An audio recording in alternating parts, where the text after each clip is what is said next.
तुम्हाला आजार आहे, तुम्हाला समस्या आहे, तुम्हाला वेदना आहे, तुम्हाला संकट आहे, तुम्ही बंधनात आहात, तर तुम्ही देवाचं धन्यवाद येशुआ, धन्यवाद येशुआ, धन्यवाद. तुम्ही बाहेर जाताना येशूचा धन्यवाद करा. तुम्ही कामावर असताना देवाचा धन्यवाद करा. तुम्ही आपल्या कामाला ये जा करीत असताना देवाचा धन्यवाद करा. प्रत्येक परिस्थितीमध्ये तुम्ही देवाचा धन्यवाद जेव्हा करसाल, प्रत्येक परिस्थितीमध्ये जेव्हा तुम्ही देवाचा धन्यवाद करसाल, तेव्हा देव ती परिस्थितीतून तुम्हाला वाचवेल.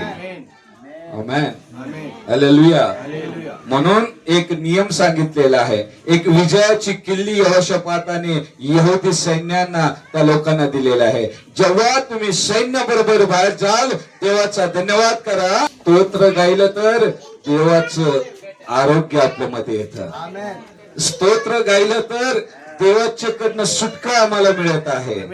स्तोत्र गायलं तर अभिषेक आपल्याला मिळत आहे. आमेन.